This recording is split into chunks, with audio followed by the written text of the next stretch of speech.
Hello and welcome to the Apologetics 315 podcast with your hosts Brian Auten and Chad Gross. Join us for conversations and interviews on the topics of apologetics, evangelism, and the Christian worldview. Gozer was very big in Samaria. Well, what's he doing in my icebox? Hello and welcome to the podcast. I'm here with Chad Gross. How you doing this week, Chad?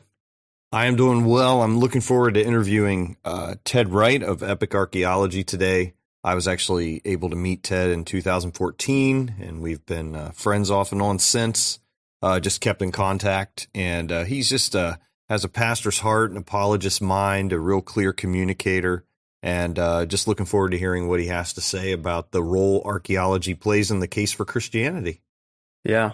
It's great to have him on. I've heard tidbits here and there from him, but it's good to finally have him on the show.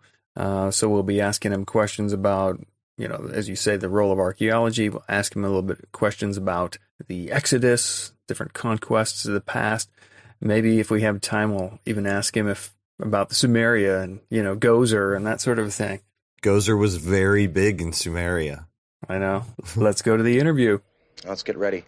Switch me on. Ted Wright, welcome to the show. Thank you so much for having me on. Yeah, so I am super excited to have you. I had the pleasure of meeting you in 2014 at a conference in Mount Airy, and you were actually working with Frank Turek at the time Yes. for Cross-Examined. And then it seemed kind of like shortly after that, you, at least from my perspective, you branched out and you started Epic Archaeology. Yes. So I was just curious kind of what led you to do that, and can you tell us a bit about Epic Archaeology and what you do there at your ministry? Yeah, it was. Thank you, Chad, and thank you, Brian, for having me on. And I worked for Frank for about 2.5, 3 years as executive director for Cross-Examined, and then became the teaching director and helped Frank, write some TV programs. Of course, he's on the NRB network, and I've been on a few episodes as well. But it was always kind of sort of been on my radar to actually do something with archaeology. And there are a couple of archaeology and apologetics ministries out there, but I wanted to have something to sort of a cross-examine version of just archaeology, if that makes sense. If have it apologetically sort of related, which to academic archaeologists is just horrible because they don't think that's what archaeology is about. But I am an apologist, and I make no apologies, pardon the pun, about being an apologist. But I do think that the two can coexist equally in a very, very, very worthy manner. I think. I'm trying to think of the words to say here. You can be academically respectable and make good academic, historical, archaeological arguments, and yet also show how these arguments and how this archaeological evidence it plays into Christian apologetics. So really, Chad, it really comes down to kind of get to your question. It comes down to translating academic archaeology for the everyday Christian. In other words, when archaeologists find things, what does this mean? Does this prove this? Does this say this? So that's what we've been trying to do. We this past Easter, we turned 4 years old. And so I started it really to sort of serve the church, to be a resource for archaeology, biblical archaeology, and apologetics. Yeah, so if listeners go to epicarchaeology.org, tell them what they'll find resource-wise. Okay, so we're still working on some upgrades. We need to do some updates on it. But they'll find articles, our blog. We have several blogs. We try to do our blogs where it's going to sort of answer some questions at like top 10 archaeological discoveries of the New Testament, top 10 archaeological discoveries of the Old Testament. Those are great. Just really basic type of articles where we translate really important things we think are archaeologically relate to the Bible and also apologetics. And then also we have a thing called the Artifact Gallery. And if you click on Artifacts or Gallery, I think it is, it'll bring up a web page that actually has biblical artifacts and their significance for biblical studies. So, for instance, not the Rosetta Stone, but the Pontius Pilate inscription, the Prism of Sennacherib. I'm trying to think up top. We have so many of them right now. I can't think of all of them. We have so many artifacts, but we have literally, we're adding to them every day. So we have an artifact gallery. we're going to add our podcast to it. Our podcast right now is just really a video blog or video podcast, and it's on YouTube, and it's called Monocle and Spade. Monocle having to do with the old British monocle, the old archaeologist, and the spade having to do with the shovel, So we're sort of tongue in cheek, but it's sort of fun idea about having a podcast specifically dedicated to archaeology, and the sort of the subtitle of our podcast is Monocle and Spade, the podcast of epic archaeology, where we explore the world of the Bible and beyond through the lens of history and archaeology. And so we just interviewed. Literally last week, we interviewed a guy from Turkey, a scholar named Mark Wilson, who runs the Asia Minor Research Center in Antalya, Turkey, and he's written multiple books on the archaeology of Turkey. He's a Greek scholar. If you've ever been to Eastern Turkey, many people have taken tours to Turkey. Mark is one of the major leaders of leading Christian trips to Turkey. So he and his wife have been living there for over 20 years. We interviewed him about the 7 churches of Revelation and the churches in Asia Minor, the cities in Asia Minor. So our podcast is specifically dedicated to questions of biblical archaeology. So they'll find a little bit of everything. All right. That sounds great. Well, one of the things I wanted to ask is I actually don't know a lot of your background. And one of the things that impressed me about you when I heard you speak before we actually were able to sit down and talk, and I had not met you, was you're such a unique combination, in my view, of you have like the mind of an apologist, but like the heart of a pastor, and you're a very clear communicator. So I'm wondering, like, what is your background that you've kind of become what you are now? Well, I mean, I got to give credit to my dad here. I lost my dad about 7 years ago. He's with the Lord now, but I grew up blue collar my whole life. My dad was a truck driver. I didn't have a lot of money growing up, and most of my family had no education. So I was one of the first people in my family to really get a college degree. And then I became a pastor. I became a youth pastor. I was in the U.S. Air Force for about 4 years, active duty. Got out of the Air Force, became a youth pastor. So my dad, as I began to get more and more education, my dad kept, telling me, he said, "Ted, you're really smart. You know a lot of things." He said, "But just remember, keep things for the everyday person. Like, keep it on the bottom shelf, because I want to know this stuff." And so when you're out there teaching, he said, "I want to encourage you to teach like you're talking to your old dad." He said, "I'm not educated. I don't have, I've got an 8th grade education. So not to insult anybody, but my dad had a big influence on me to try to keep everything on the lowdown. And I actually have served as a pastor. So when I was in seminary, when I graduated, I was actually serving as a pastor and also an adjunct professor at Southern Evangelical Seminary in Charlotte with Norm Geisler. Dr. Geisler actually asked me to teach at the Bible College first. So I taught at the Bible College. Then I taught at another seminary in Charlotte, apologetics, and I was also a pastor. So I was an adjunct at two seminaries, and then I was also a pastor. So I had my foot in both worlds. Wow. I was a pastor and a professor. So it's interesting because both sides are sort of on the extreme. In the pastoral ministry side, they say to sort of stay really below the surface, and they don't get really deep. And they need that. They need to have academic rigor. They need to have clear thinking in the church. But also in the seminary, they're so way up there that they can't talk to the average person. You know what I'm saying? Like a lot of seminary guys will get in there, they'll talk shop, and they'll talk about ETS, or they'll talk about this academic article. And so I'm sitting there like, listen, I'm serving as a pastor of a church. I've got people who work in a chicken factory in my church. They don't read this stuff, Right. A chicken processing plant. So I'm thinking, I need to like bridge both worlds. So that's really kind of how it came about, is my passion to communicate to everyday people, but to bring it down on their level, but to not sacrifice academic respectability, but to also communicate to people on their level. So yeah, that definitely fills in some blanks for me, and I think you do a wonderful job. Thank you. Again, you're probably the first person I ever heard speak on archaeology where I was super excited about it when I got done listening, and then meeting you and talking with you just furthered that. So keep up the great work for sure. Thank you, brother. Yeah, very encouraging. Yes. Thank you, Ted. I want to know, now that you're doing archaeology, what is the actual job of an archaeologist? What's that look like? Of course, I could say, do you automatically get issued an Indiana Jones hat? And do you get sick That's of what I people, call him. And do you get sick of people comparing you to Indiana Jones? I hope not. No, I love Indiana Jones. The funny thing is that I actually, my mom took my dad and I. It was a Saturday. I remember this. It was a Saturday afternoon. And it was kind of a rainy day where I grew up. And as I was with my mom and dad, I don't know where my sister was in a different place. And my mom said, there's this movie about this like biblical thing where this guy finds the Ark of the Covenant. And my dad and they were reissuing, I think, an old movie, Force 10 from Navarone, an old war movie. So my dad and I wanted to go see the old war movie. And so mom had her way.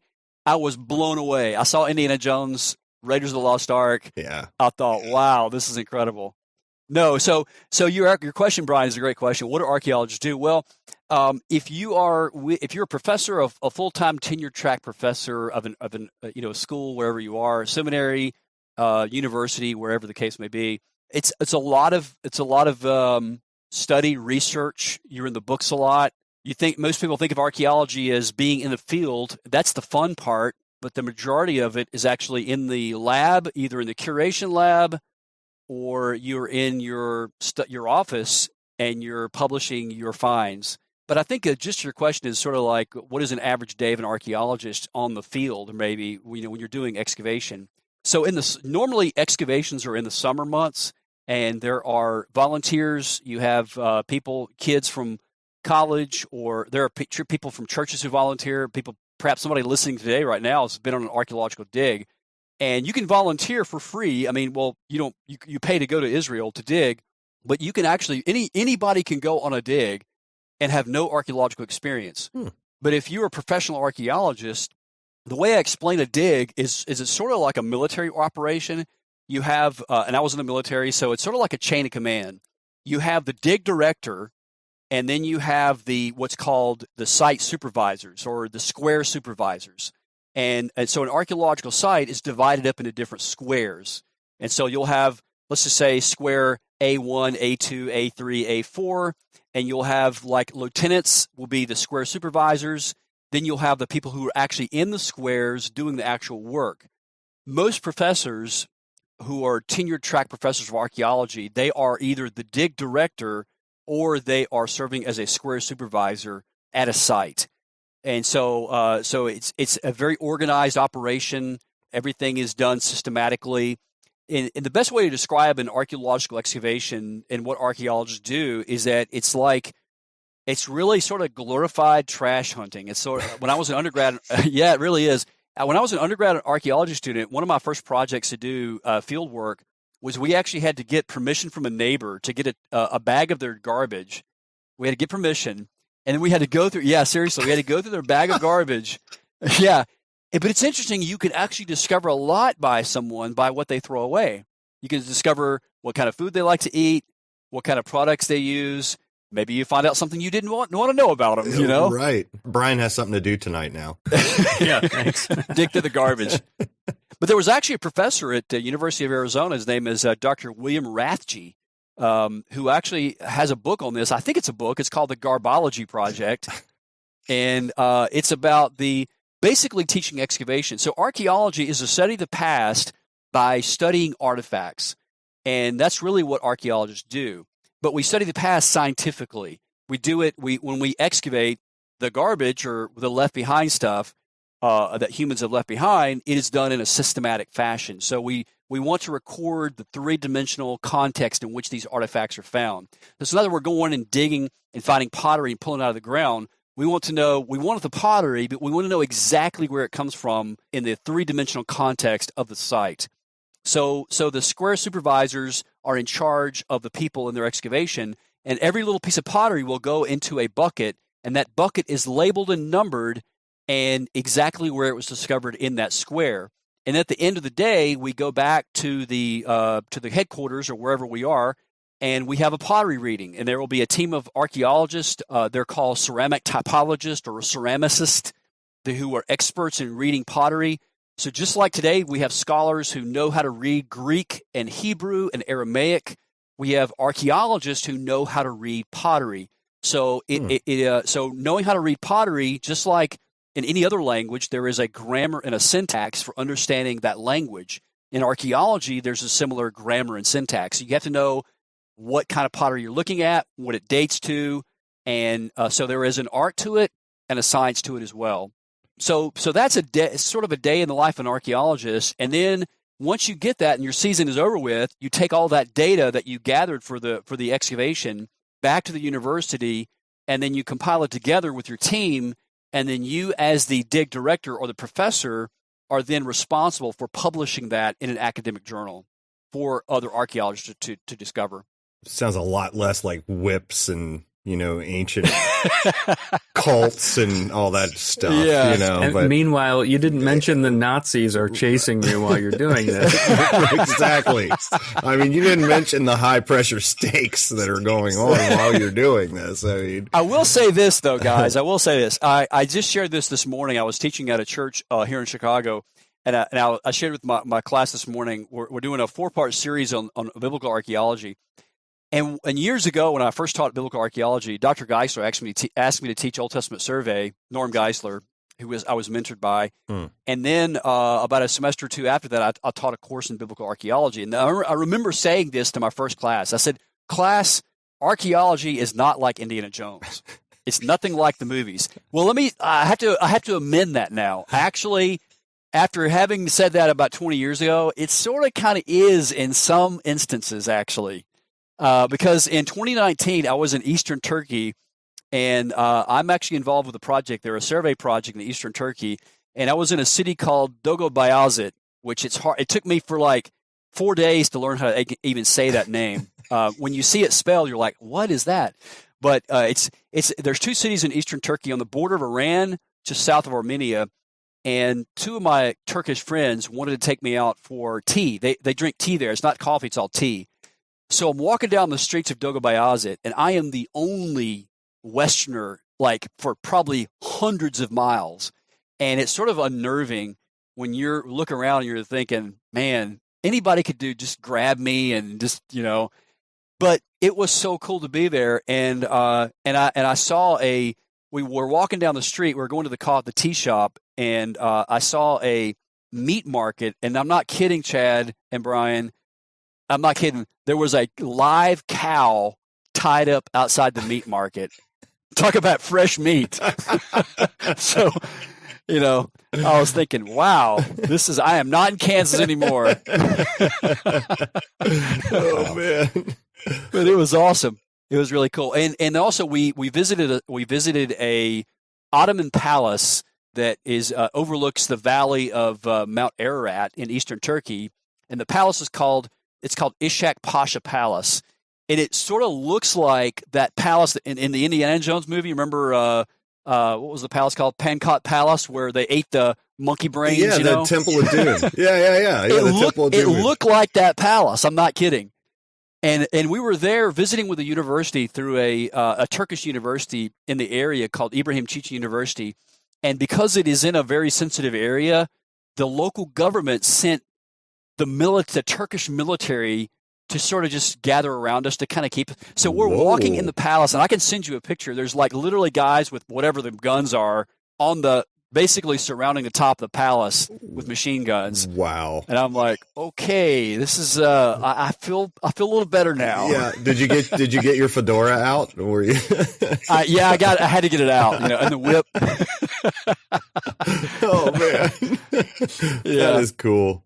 Well, it's incredible. Yeah. Well, one of the things I see, or I've seen since becoming a Christian, is kind of the confusion, I think, on both sides of the aisle about the role archaeology plays in making the case for Christianity. So what I mean, kind of just to give you a background of what I'm thinking, is on one hand, it seems like some people think it offers no support for Christianity, or it might even count as evidence against it, while others sometimes try to stretch the evidence beyond what it can demonstrate. We found X, therefore the whole biblical account is true. So can you bring some clarity as to what role you see archaeology actually playing? Like, what is the proper understanding of archaeology? What should we expect it to tell us? And maybe what should we expect it not to tell us? Yeah, that is a great question. And you're exactly right, Chad. It's either one extreme or the other. And, this is a question that I have really sort of struggled to articulate and understand in my own faith and my own, understanding of apologetics. And of course, as you know, I was trained by Dr. Geisler, as was Frank Turek. And Frank, of course, co-authored the book with Dr. Geisler called I Don't Have Enough Faith to Be an Atheist. Yeah. Really, the skeleton of that book is the 12 points that Dr. Geisler actually gave presentations on that called the 12 points that prove Christianity. And so to answer your question of how archaeology fits into this, here's what I'd say. And this, again, comes from, people can read this in the book I Don't Have Enough Faith with Geisler and Turek, but it's also in Geisler's material as well. So I'm a classical apologist. And what I mean by that is that I believe that from an apologetic standpoint, in order for Christianity to be true, number one, there has to be a God. God has to exist. There has to be a theistic, spaceless, timeless being who created the universe out of nothing. And so an atheistic apologetic, we begin with theistic arguments, and we have the cosmological, the teleological, and the moral. You guys have probably covered that on your show here. Mm-hmm. So that's foundational. So there has to be a God. God exists. Number two, miracles are possible. If God exists, then miracles are possible. That's what C.S. Lewis said. Geisler brings this point up as well. It opens up the universe to the miraculous. The third point is that the New Testament is historically reliable. So the central claim of Christianity is that Jesus physically, historically, bodily rose from the dead. And where we learn about that, where we get that information, is a historical document. And historical document is the New Testament. Now, people say, well, that's a religious document. Well, yes, but so what? I mean, but just because it does contain religious ideas, it doesn't mean that it's not historical or it can't be historical. And so really, where does archaeology fit into this? Well, let me just say this: archaeology, nothing in archaeology is 100%. When you're talking about archaeological science, you're not talking about symbolic modal logic. You're talking about a cumulative case type of evidence-based science in which you build your case. So there are some events in the biblical history that have more archaeological evidence than others. But for the most part, the Bible is a very historically reliable document. So so archaeology comes in later in the apologetic argument and helps shore up the arguments for the historical reliability of the text. And so I, again, as an apologist, I would begin my historical defense of Christianity with the New Testament, and then I would go to the Old Testament to show how archaeology can also verify some of those events as well. There's an article you may come across if you search the History Channel website, and it's basically asserting that archaeological evidence for Jesus does not exist. So I have a question about that. Do you think that claim is an example of expecting archaeology to tell us too much? Would the response from the archaeologist say, so what? You don't need archaeology to prove certain people in the past existed. So it's kind of like maybe sort of deceptive in a way, trying to say, well, there's no archaeological evidence that this happened. So you don't have archaeological evidence for all kinds of things. So what do you think about that sort of claim? A couple of things that come to mind when I hear that. This morning, again, I was teaching a class, so it just kind of fresh in my mind. There are two scholars out there today that are on the extreme on the spectrum in scholarship, and they're called Jesus mythicists. And they think that and Richard Carrier and Bob Price.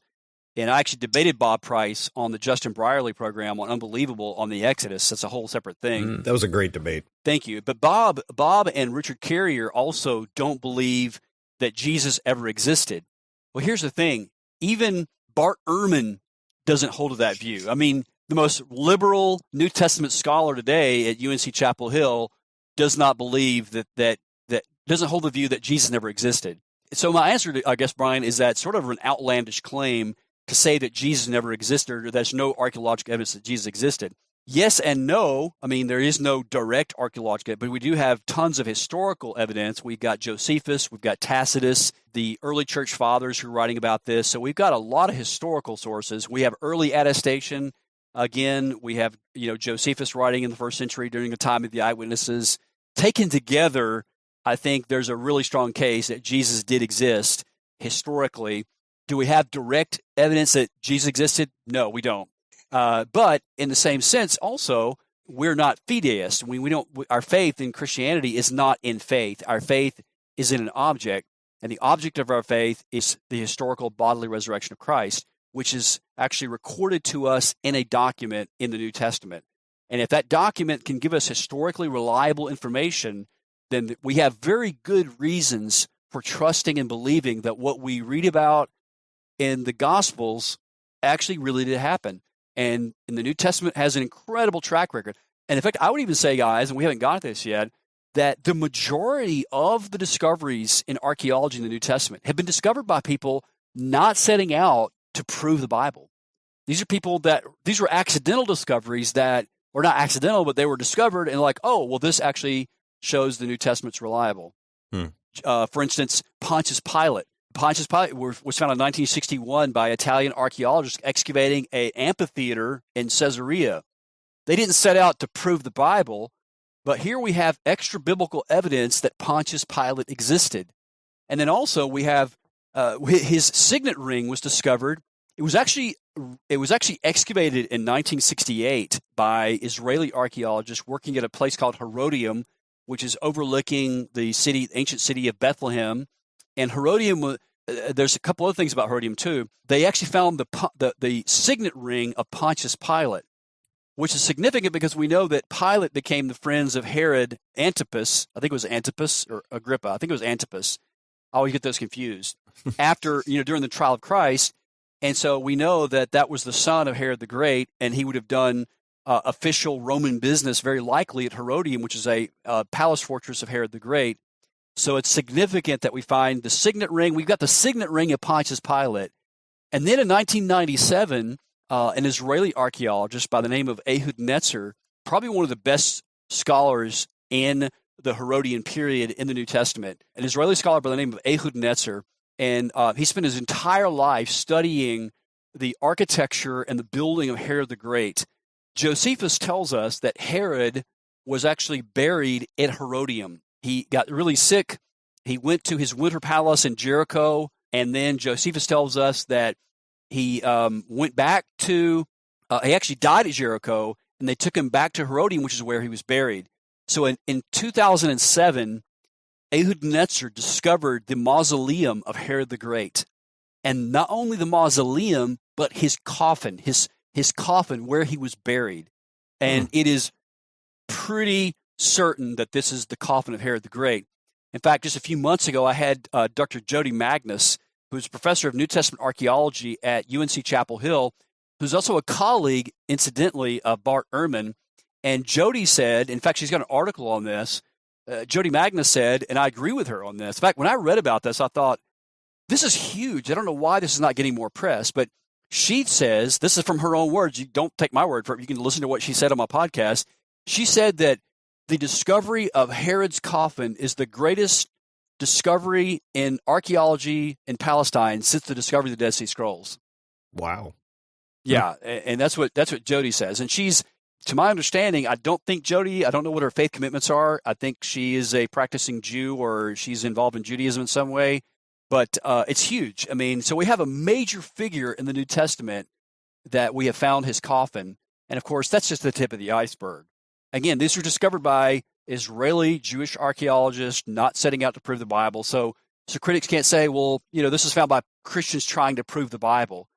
If we have a historically reliable document, then it's going to be shown to be reliable by the archaeology, by the material archaeological evidence. And that's exactly what we find again and again and again. So we've got the New Testament documents, which you can either presume are accurate or reliable a priori or not. But either way, archaeology seems to keep finding and unearthing things literally that confirm the accuracy of what the account is. I would have a follow-up question along that line, is that I've not been to the Holy Land or anything like that, but, you see where people take pictures of different locations of biblical sites, which is pretty straightforward. But what about things like the tomb of Jesus, or, are those just like what it would have looked like, or it could have been this one, or is it a likely area, or is it just like, obviously there's an interest to make money there from tourism, but yes. I'm curious I'm very dubious when I hear like, hey, we visited where Jesus did this and did that. So I'm just wondering what your take is on that. Should I take the cruise or not is the question. Yes, definitely take the cruise. Go to Israel. Go to the pilgrimage. Just go with Ted. Go with me. Yeah, we're gonna do a epic archaeology trip next year. So you got to go with us next year. We'll do just keep the monkeys away from me, and no dates, crazy dates or anything like that. No, so they're all different. So there are different levels of reliability for those traditions. In the 1300s, Jerusalem and Israel was controlled predominantly by Muslims, by Ottomans, by the Ottoman Empire. And the first Christians to come in to the Holy Land to preserve holy sites were the Franciscans, and specifically St. Francis of Assisi. He came to Israel, and then his followers continued to go there. And according to the historical literature of the time, they went to what they believed to be the cenacle, or the upper room where Jesus had the Last Supper in Jerusalem, because that tradition had been recorded from the early church, and people had a historical memory of where that was. So according to the Franciscans, they bought that land under the permission of the Ottoman Sultan at the time, and then they began to continue to go and go to the holy sites. Now, this happened, of course, before the Franciscan came. It was actually Helena, who was the mother of Constantine the Great, and during the Byzantine Empire, the Byzantine Christians, specifically under Helena, went around the Holy Land and built churches over many of the holy sites. And one of them was the church. One of the first ones they did was the Church of the Holy Sepulchre. Now, remember, this is the 4th century A.D. We're talking about 300 years after the fact. And you have to look at the history of Jerusalem for the last 300 years. Of course, in 70 A.D., the Romans came in and destroyed the temple in Jerusalem. And then there was a lot of destruction and rebuilding. And then Hadrian built and renamed Jerusalem Aelia Capitolina, and tried to erase all of the Christian and Jewish historical areas. But what they did was the local people remembered where they were. So they built, so where the temple was, they built a temple to a Roman Greek god. But the Jews remembered that's where the temple was. And so they remember that. But there was a bishop that was in Jerusalem that during the time, his name slips my mind right now, she actually traveled to Jerusalem with Eusebius of Caesarea. And Eusebius, which we know from his ecclesiastical history, you can read about the early church fathers, he was the court historian, I think one of the court historians of Constantine. They actually got in contact with the bishop in Jerusalem, and the Christians in Jerusalem had remembered where the cave that the body of Jesus lay. So when Helena went to Jerusalem, she built what's called a cenacle, or a little small shrine over that cave. And then when the Franciscans came in, and then later in the Middle Ages, they built a dome over that space. Well, then later, somebody discovered what's called the garden tomb in the garden. It looks like the Garden of Gethsemane. And so when people in their mind and think about the empty tomb, they think about the garden tomb, and they say, oh, well, this looks like where Jesus was very likely raised. So, but historically, and all the archaeological and historical evidence actually does point to the Church of the Holy Sepulchre. National Geographic did a special about probably 7 years ago, and they cleaned the cenacle, and they took the Byzantine structure, which was actually so dilapidated that the state of Israel actually built steel supports over it to keep it actually from falling down. They reinforced it with titanium rods and cleaned the outside of it because it hadn't been cleaned in like 1,500 years or so. And so, but they archaeologists opened up the crypt And indeed, it is a first century tomb that was located outside the walls of Jerusalem in the first century. And there is graffiti that actually indicates that early Christians venerated this place of the resurrection. The place where the garden tomb is actually does not fit the bill because it was actually within the walls of first century Jerusalem. We know that Jesus was crucified outside the city walls.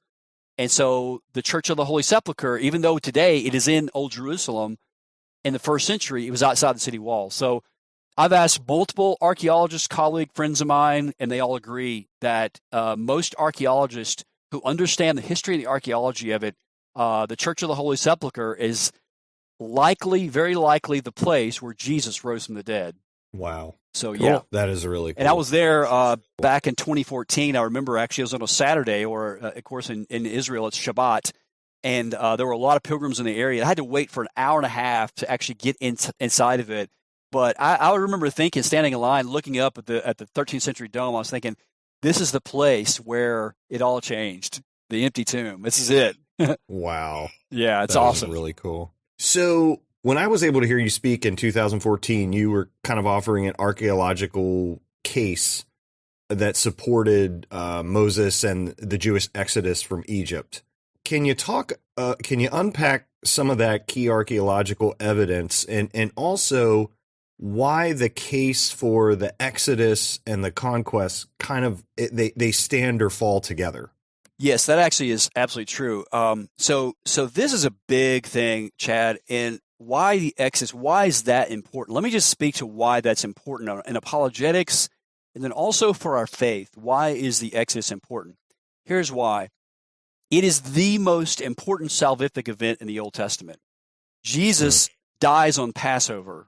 And so all of the New Testament imagery, in fact, all of the rest of the Old Testament, apart from the Pentateuch, the Torah, it's all the arrows are pointing back to the Exodus. This is where God delivered the Israelites out of bondage. And so it's a major event. And of course, since the 1800s, since 1877, when Wellhausen, the German scholar, published his book on the composition of the Pentateuch, his theory is that Moses did not write the Pentateuch, and that very likely is not historical. And since that time, scholars and archaeologists and Old Testament scholars and even secular scholars have followed his lead and do not believe that the Exodus is historically reliable. In fact, when I was an undergrad student in archaeology, I remember one of my professors sort of kind of chuckling at the fact that I actually believed that it actually happened. Now, at the time, I didn't really know where to look for the evidence, but as a Christian, I believed that it happened. I just didn't know what evidence to point to. He just sort of laughed that, we know that was probably written during the Babylonian exile. It was made up. So that actually is what led me into apologetics and into archaeology. This is because I wanted to know, is there actually any evidence for the Exodus? And what I discovered is that there are, among scholars who do believe that the Exodus is genuine and true, a reliable event, there are two major views of the Exodus. And they fall down respectively into the dates of the Exodus. We call the early date and the late date. So I'll come to that in a second, but let me just address, you mentioned something a minute ago about how the Exodus and conquest stand or fall together. So this is actually a quote from an Egyptologist up here in the upper Midwest, James Hoffmeyer, who I think teaches at TED's Trinity Evangelical Divinity School. Hoffmeyer said this, and I'm going to paraphrase him. He said, the events of the Exodus and conquest stand or fall together. And that is a very true statement. Now, I have disagreements about Hoffmeyer's view on the Exodus and the timing of the Exodus, but he's exactly right about that. I think he's right about if we're going to look for the Exodus, in whatever date we place the Exodus, we should see a conquest 40 years after that. So if we place the Exodus in the early date of 1446, then we should see a conquest in Israel at about 1401, 1406, give or take a few years. So approximately 40 years after the supposed Exodus. If we hold to the late date of the Exodus in about 1230, then we again would expect to find a conquest in Israel about 40 years after that. So here's the thing about that, and sort of we sort of use triangulation. There's a couple of different ways in which I sort of look at this, and it's not just me. It's scholars and colleagues that I follow. Some of my colleagues, I'm a part of the ABR. I'm a professional associate with ABR, Associates for Biblical Research. They're out of Pennsylvania, but some of my colleagues are in Texas, Pennsylvania. So Dr. Scott Stripling, Doug Petrovich, Dr. Eugene Merrill at Dallas Seminary.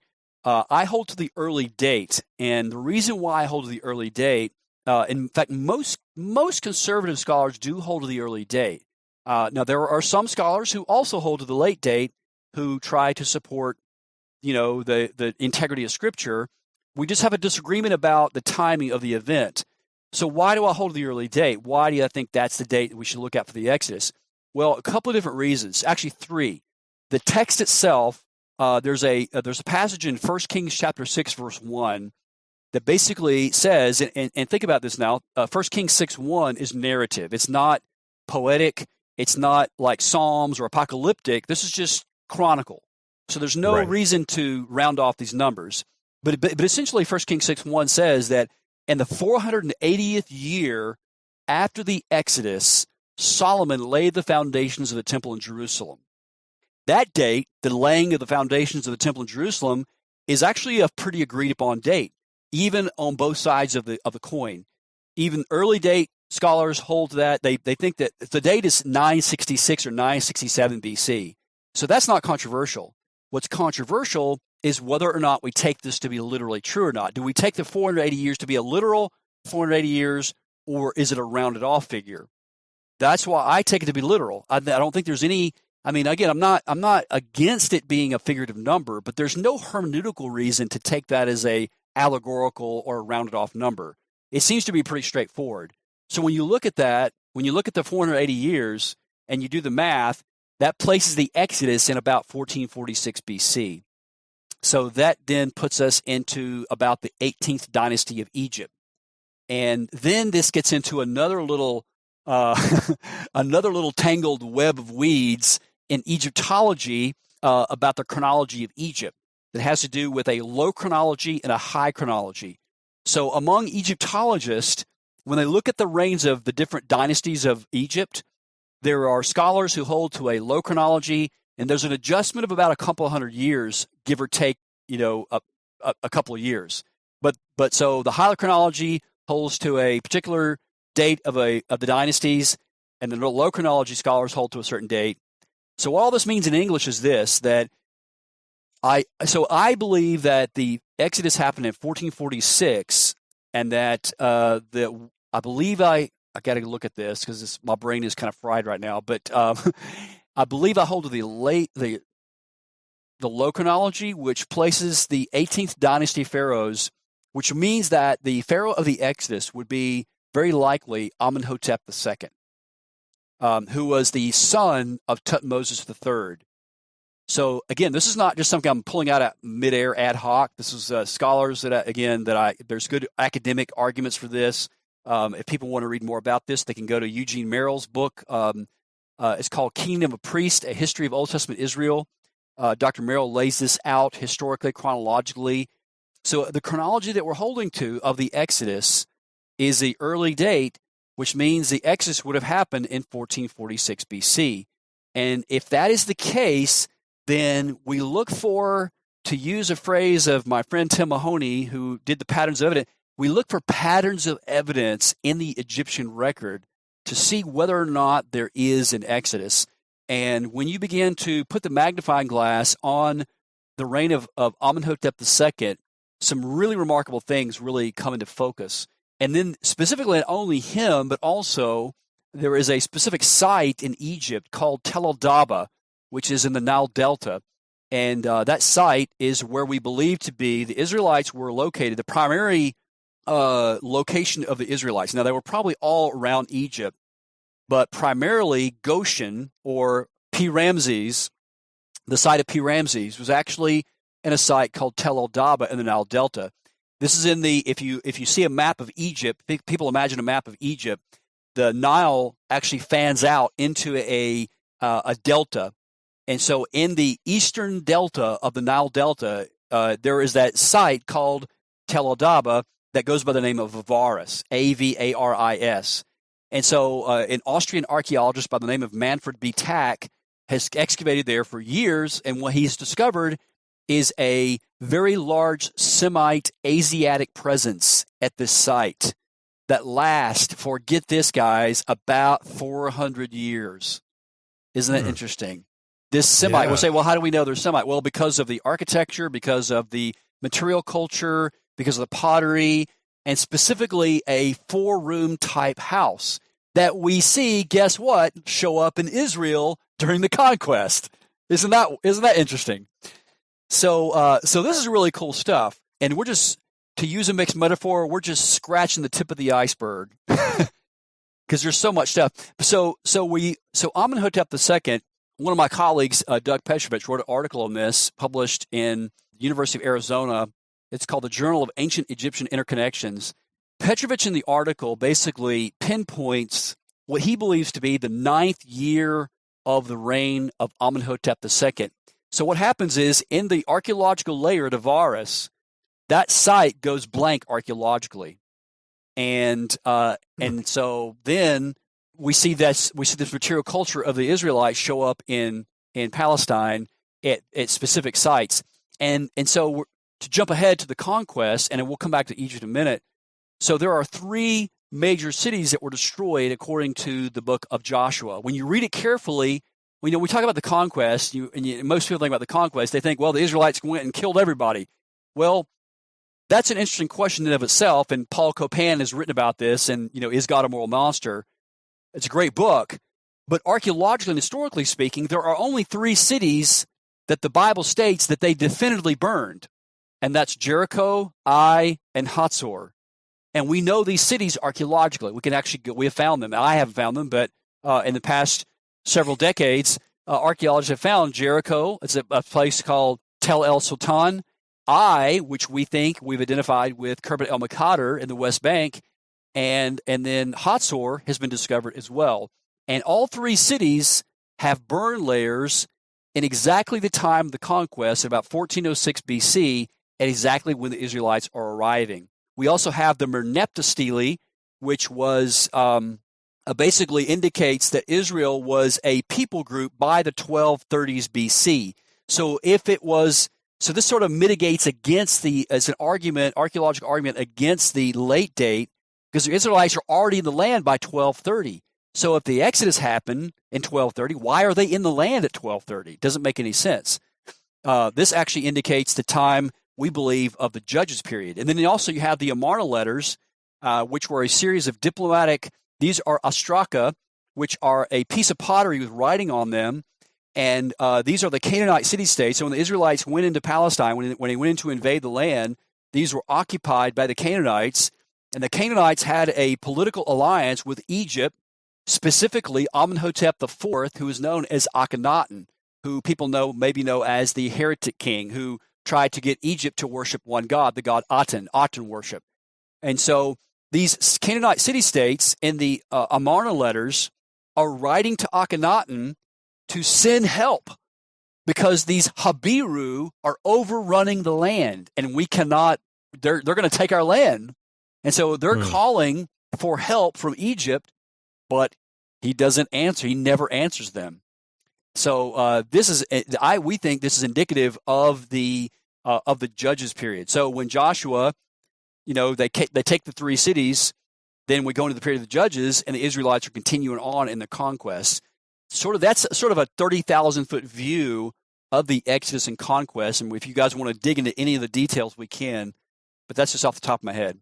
Okay. Well, so if I'm repeating back and I'm kind of trying to just say the basics, what I basically took from that. Now I know there's a lot of details I'm leaving out. I've heard you talk about the Pharaoh that you think is the Pharaoh and why that's important and your reasons, which again, I commend people to Ted's work on YouTube on this because it breaks it down a lot more than, of course, he can reasonably do in a podcast.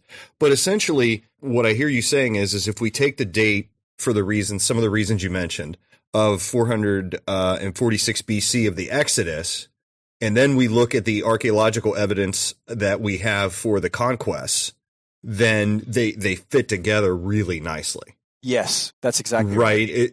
Now, I mean, again, that's really dumbing it down. But essentially, if we say, okay, we have some hermeneutical reasons and we have some historical reasons, archaeological reasons to take the Exodus for this date. And hey, look at this. When you do that, it fits exactly where the conquest, what we find the evidence of the conquest. It's that 40 years later, right? Yes. That's a good way to put it.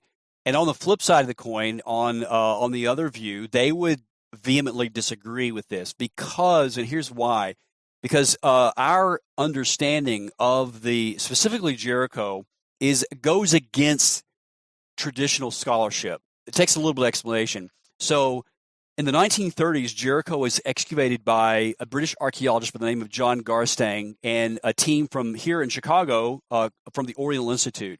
Before Garstang excavated Jericho, the Germans, I think two German archaeologists by the name of Selin and Watzinger, excavated Jericho and found a double-walled city. So it was an outer wall and an inner wall, and they found not only an outer wall and inner wall, they found that there was a casemate wall. So the outer wall actually had dwelling apartments on the wall, which we read in Joshua, Rahab, the whole thing about. So they found this. So then in the 1930s, Garstang continued the excavation from Selin and Watzinger, and in City 4, based on the pottery Jericho, he dated it to about the destruction level to about 1406 BC, during the time of the conquest.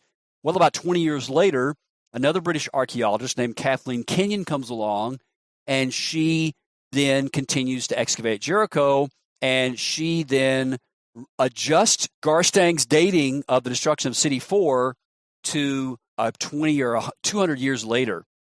She says basically it's either an Egyptian destruction or some. So essentially, Kenyon redates Jericho from Garstang. So most scholars today, if you were to present this information to an archaeologist today, they would go, we know Jericho and it's not the Israelites. Kathleen Kenyon redated this and showed that Garstang was wrong. Here's why we think Kenyon was wrong. And this is this is where most scholars say, Ted, this goes against what most scholarship says. And I'm all about trying to be scholarly and trying to have a good rapport with scholarship. And so it's not the case at all. But I will say that I think a good scholarly case can be made, an archaeological case, an argument can be made as to why Garstang was actually right. And again, this is not my work. This is a work by Dr. Bryant Wood, who did his PhD at the University of Toronto in Iron Age and Late Bronze pottery. So this comes down to an understanding of pottery and an understanding of stratigraphy and how the pottery dates the stratigraphy.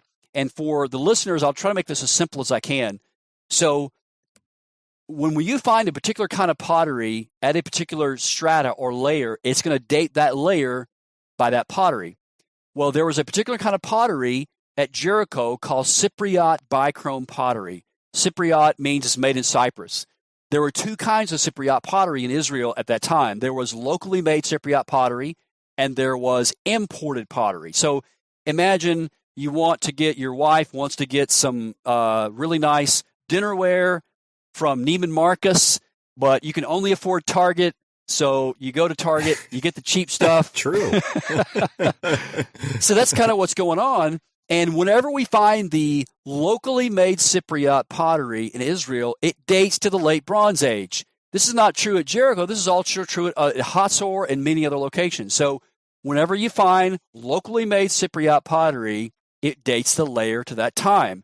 Well, because Kenyon excavated in a different area than Garstang, she didn't find locally made Cypriot pottery. So she doesn't record it, and she redates the layers. So, but what they don't record is that there were other massive amounts of locally made Cypriot pottery in other. She was digging in a wealthy area where the poor areas actually had the locally made stuff.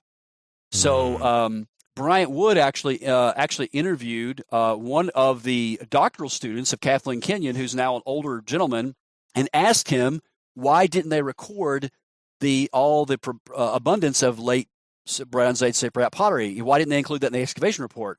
Because it would have maintained Garstang's original date. He didn't have an answer. He said, "I don't know." Well, yes, we did find a lot of it, we don't know what Kenyon's faith commitments are, but that is one of the main arguments against the early date because people say, well, Jericho can't be destruction because Kathleen Kenyon showed that it's not true. But all I want to say is that people need to look at the other side of the argument. There is good evidence archaeologically that Kathleen Kenyon is wrong about Jericho.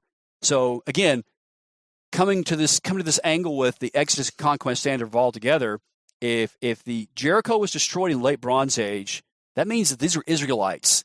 That means that they're coming out of Egypt. And but there's a whole lot more to it. But that's kind of it in a nutshell. Wow. Hopefully that makes sense. Hopefully it's not as clear as mud. No, oh, no. It's definitely helpful. Have you seen Stephen Meyer's True You Is the Bible Reliable? Yes, I have. Yeah, he goes into some of that. Yes, that you he does. Just shared. Yeah, it's pretty helpful actually. It's very good. But no, that was excellent, especially with the Kathleen Kenyon bit. I remember that now. I had forgotten it. Yeah, and the other thing too is the early date proponents, and if people want to read about this and they want to read all the different views, I think Zondervan just published a book called The Four Views of the Exodus, and I think you can get it on Amazon. I'm not sure. And so it has the early date, the view that I hold to. My colleague Scott Stripling actually wrote the article for that. Then you've got the late date. Then you've got, I think, a couple other different dates or different time frames, or maybe it's not even historical. Maybe it's just a moral to the story. But there are four views of the Exodus published by Zondervan, and there's a counterpoint to this. So if people want to dig into this more academically, they can do that. I realize this next question is more of a theological question, but I know from talking with you in the past that you're very well equipped to answer it. So I know that in your talks, when you offer evidence for the conquest, the destruction of the cities and such, how do you kind of help people think through the accounts of what they claim, God was immoral for how he dealt with the people and for destroying them or displacing them, depending on, which view you take? How do you help them kind of think through that struggle? Yeah, that's a great question. I was really sort of blessed to be a part of a conference here in Chicago about 2 years ago, actually in Clarendon Hills, which is right on the outskirts of Chicago, with four views of what we call the Canaanite genocide question. And we had four different scholars that were involved in this. We had Clay Jones from Biola University, Paul Copan, we had John Walton at Wheaton College, and then we also had Kenton Sparks, who held to so we had a broad range of views on this question.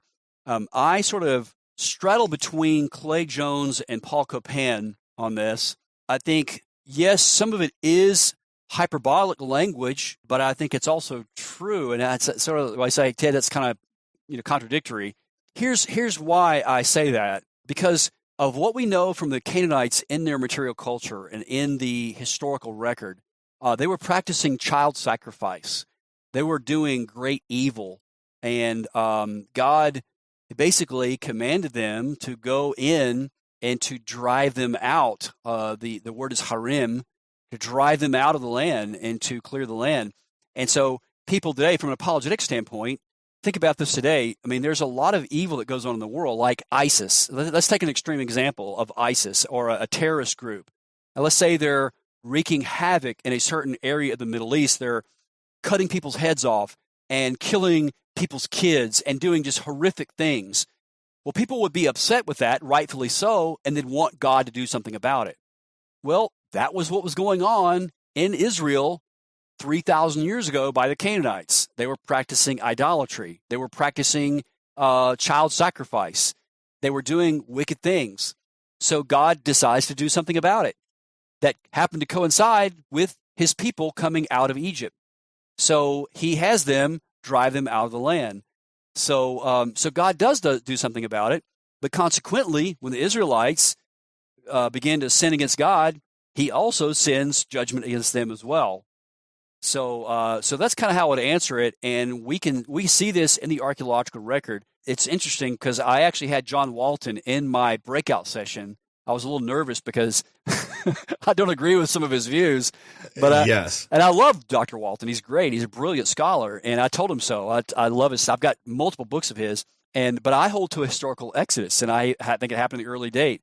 He actually came to my breakout talk, and And essentially what I said in my breakout session on the archaeology of the conquest is that if you want to know why did God drive them out of the land to begin with? Because they were practicing idolatry and syncretism, and we see this in the archaeological record. In 1929, a French archaeologist by the name of Claude Schiffer actually excavated a site called Ugarit in Syria. And he didn't find it. It was a farmer who found it, but he ended up excavating there, and the French have been excavating there since the 1929, 1930 timeframe, only stopped by the World War I and World War II, and then the Syrian Civil War and ISIS and all that. But they found the city of Ugarit, which is where the Canaanites was their headquarters, the headquarters of the Canaanites. And they actually came up with the Hittite library, or not the Hittite, the Ugaritic library. And the Ugaritic library tells us about the Baal cycle. And in the Baal cycle, you're practicing temple prostitution. So the Israelites were practicing temple prostitution, Baal worship, Asherah worship, and God drove them out of the land. So they were doing wicked, and God judged them. And I would say that God is a holy God. God is a righteous God.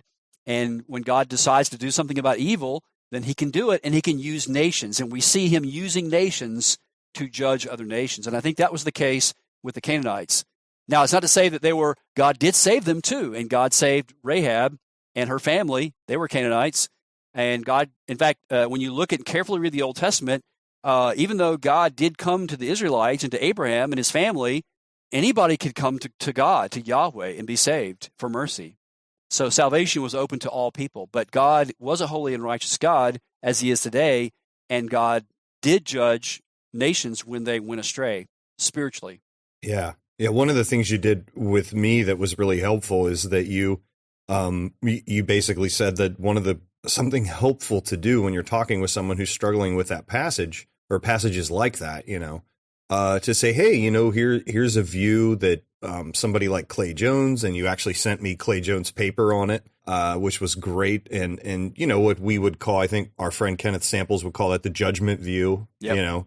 Whereas there's someone like Copan or Matthew Flanagan who would argue for more of like the displacement view. Yes.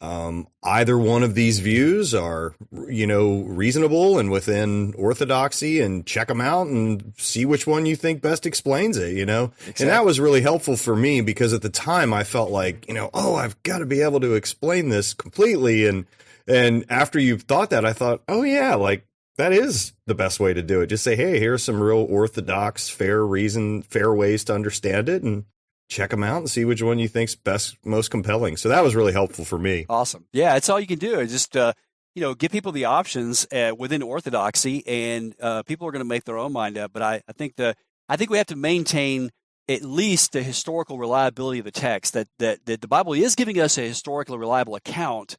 How we understand that, we should be graceful to each other, that there should be some differences, even in the date of the Exodus or in how we look at the conquest as well. Yeah, and it's like you said earlier when you were talking, I think it was First Kings, you were saying if there's no hermeneutical reason to understand it other than historical or chronological, then that's how we should interpret it. Otherwise, we're in danger of kind of imposing our own presuppositions on the text instead of letting the text tell us what it means. Exactly. Yeah. One of the things that you have access to that we don't all have access to is all the cool discoveries. And I'm sure you could probably list multiple ones. But for the listeners out there who they're thinking, well, give me a few top 3 or 4 archaeological discoveries that really validate in the New Testament, the Old Testament, you find most impressive yourself. Yeah, I mean, there's so many, and it's hard. It's sort of a hard question to answer, but it is a good question because there's so many of them. It's like Monday, Wednesday, Friday, my favorites are this. Tuesday, Thursday, they're this. With the Old Testament, I would say one of the least controversial discoveries, but it's very solid, is the events in the book of Isaiah, which is one of the most remarkable books in the Old Testament. And specifically Isaiah 7. In the episode, it's also recorded in Kings and Chronicles as well, but it's when the Neo-Assyrian king Sennacherib came into Israel to execute judgment on the Israelites, or specifically Judah, for not giving him due taxation. There's a whole other background story to that, But from an archaeological standpoint, we have tons of evidence to affirm this event, both in the Assyrian records and also in the records in Israel. In Jerusalem, well, let me back up and say this, that the Neo-Assyrian Empire was the most powerful empire at that time. Nobody can compete with the Assyrians, and they had perfected siege warfare.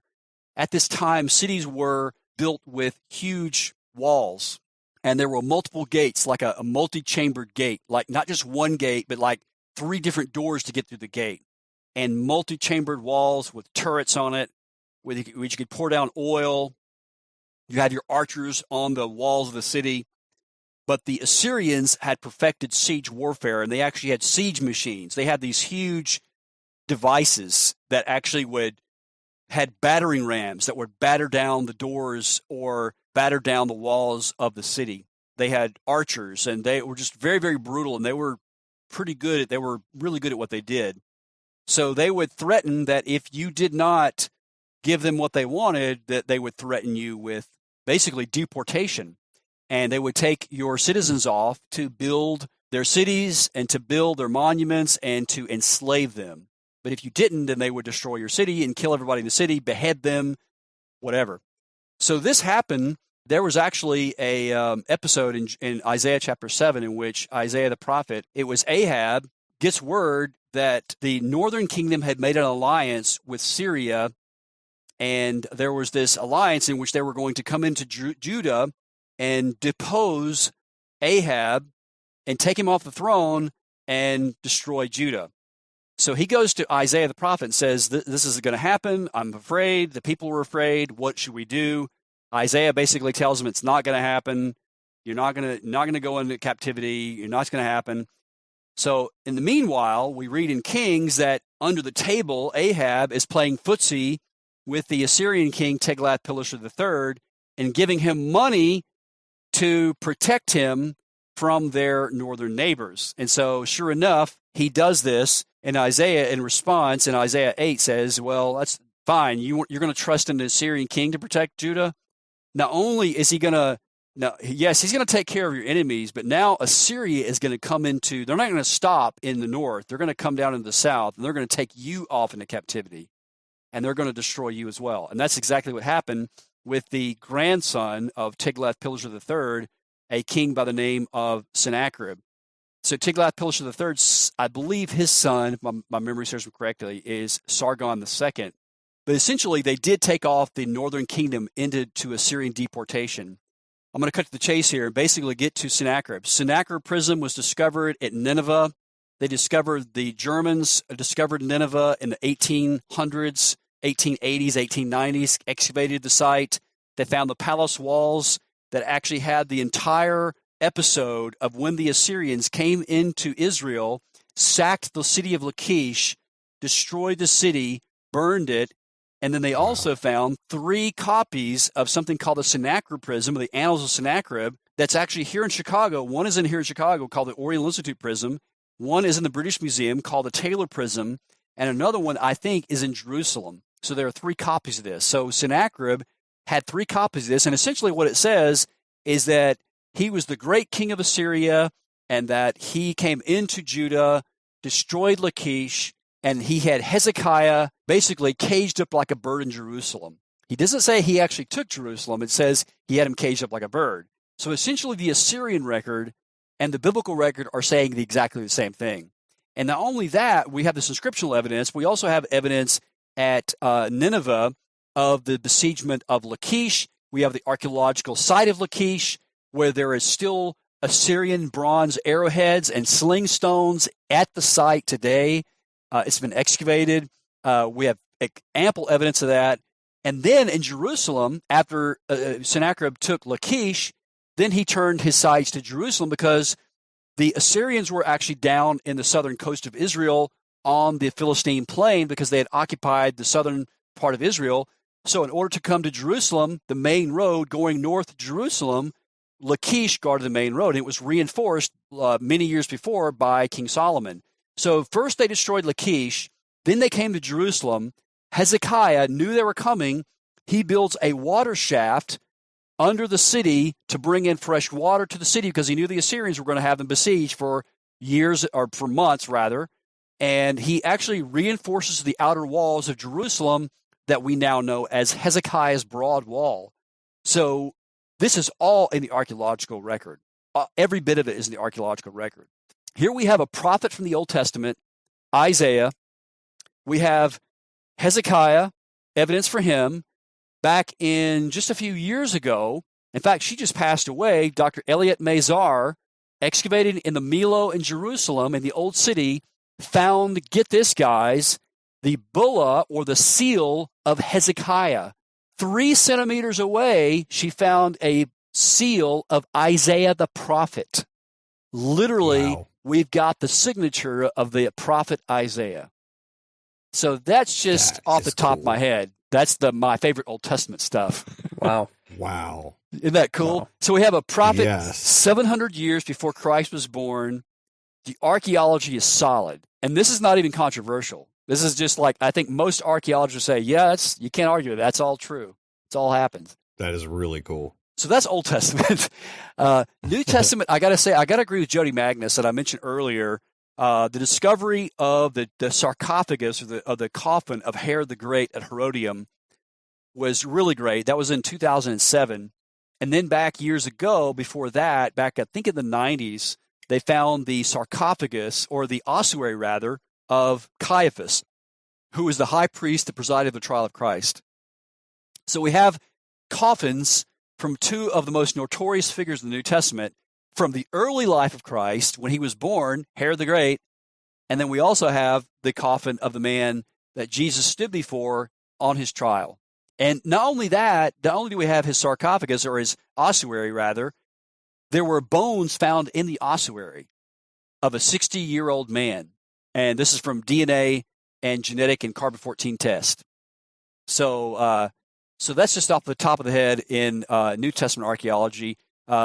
Several years ago, they've also, Israeli archaeologists found the Pool of Siloam. They were actually excavating the area for a parking lot, and they found a first-century pavement. Then they began to uncover it and discovered that it was steps leading down to the Pool of Siloam, which is where Jesus performed the miracle of the healing of the man born blind, where he told him to put the mud on the eyes. That's where it happened, and they've uncovered that. So if you go to Jerusalem today, you can literally go to that spot, to that very spot. Yeah.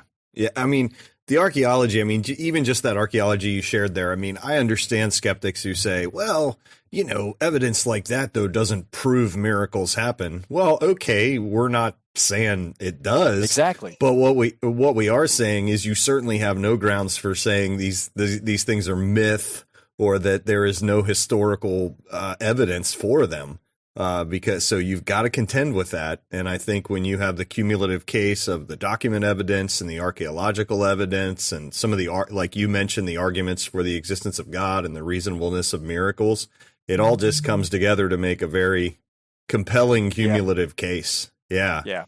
Well, hey, it has been great having you on. It's been great catching up with you. I feel like it's been a long time coming. And before you go, I'd like to ask you if you could do 2 things. Sure. First of all, for those who are really fascinated by this topic of the Bible and archaeology, and they want to learn more, what are some resources that you would kind of point beginners to? And then secondly, tell us where we can find all of your resources online, social media, all that good stuff. Yes, so I would point to a couple of really good lately. There was let me find it. There's a book actually right behind me, but a couple of study Bibles came out recently, archaeology study Bibles. One is the ESV Archaeology Study Bible, I think. And the other one, I think, is the NIV Archaeological Study Bible. But you can go to Amazon. They were edited by some really, really good guys, and it does have some really good insights in these archaeology study Bibles that people can go to as they read the scripture. They can see the archaeology of these things. The other book that I'll point to is a book by one of my favorite writers. He's a professor down in Charlotte. In fact, I'm going to try to have him on my podcast, named Dr. John Currid, Currid. And the name of the book is The Case for Biblical Archaeology. The Case for Biblical Archaeology, Uncovering the Historical Record of God's Old Testament People. by John Currid. This was published by, I think, Presbyterian and Reformed Publishing. It is a really, really thorough book on this. And then his other book, I'm going to recommend another John Currid book on this. It's called Doing Archaeology in the Land of the Bible by John Currid, Currid. That is a little paperback book, and it's really small, but it really packs a punch. He does a great job of explaining what archaeology is, what the science is, what can it say, what are its limitations, what are its strengths, what can it tell us. Really good stuff. I wish I had written the book. I'm actually working on a book, a couple of books, but one of the books I'm working on, I'll tell you about, is actually here in Chicago. I lead trips to the Oriental Institute at the University of Chicago, the Oriental Institute Museum, which many people are not aware of. I guess if you're an archaeology nerd, you know what it is, but it's one of the top archaeological museums in the world. No kidding. Like so I would say British Museum, the Louvre in Paris, and the Oriental Institute are probably the top three in the world. The OI is probably number 3 or 4. The only other one that I would probably say would give it some run for its money is the museum at the University of Pennsylvania, because they have a very good archaeology program there. They've been doing archaeology in the Middle East for over 100 years, as the OI has. Wow. The OI is 100 years old, over 100 years old now. So, wow. Yeah, so those are a couple of resources. And then our website, they can check out epicarchaeology.org. And then we're also on YouTube, and we post videos. We have a couple of different series we call our little short videos, or we call them arrow points. We have a little quick video we call arrow point, like maybe 5-7 minutes long. It's just some quick archaeological point. And then we have our podcast, which right now they're only on YouTube. We are going to eventually get them on our podcast platform so that people can subscribe on like iTunes and all the podcast platforms. And it's called Monocle and Spade. Monocle and Spade. But if you go to YouTube, Epic Archaeology, and just subscribe, you can get all of our information. We just published one 2 days ago, the archaeology of the Book of Revelation, and we have part two coming out next week. This is the interview we did with Mark Wilson on the archaeology of the 7 churches of Revelation. Excellent. So, cool. Well, thank you. Thank you so much for coming on to the podcast. We so appreciate it. It's a great pleasure to be with you guys. Thank you for having me. Thanks for listening to the podcast. If you have a question you'd like us to address, or just a message for us, feedback, good or bad, you can either email us at podcast@apologetics315.com or leave a voice message for us using SpeakPipe. Just go to speakpipe.com/apologetics315 to leave us a message. And remember, if you include a Ghostbusters quote in your question, we guarantee that we'll read it on the podcast, and we also ensure up to 50% better quality answers. Also, if you've enjoyed today's podcast, please leave a review in iTunes or the podcast platform of your choice, and please share this episode with a friend if you found it useful. Remember, you can find lots of apologetics resources at apologetics315.com, along with show notes for today's episode. Find Chad's apologetic stuff over at Truthbomb Apologetics. That's truthbomb.blogspot.com. This has been Brian Auten and Chad Gross for the Apologetics 315 podcast, and thanks for listening.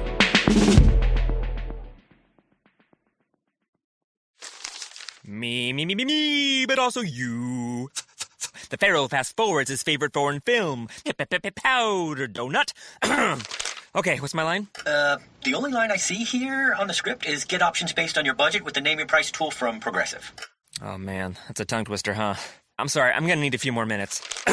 Bulbous Walrus, the Bulbous Walrus. The Name Your Price tool, only from Progressive. The owl ran afoul of the comatose coxswain. Progressive Casualty Insurance Company and affiliates. Price and coverage match limited by state law. Streaming only on Peacock. John Wayne Gacy killed 32. Straight from the killer's mouth. They want you to believe that I alone committed these murders. The new gripping 6-part documentary series, John Wayne Gacy, Devil in Disguise. All episodes streaming now, only on Peacock.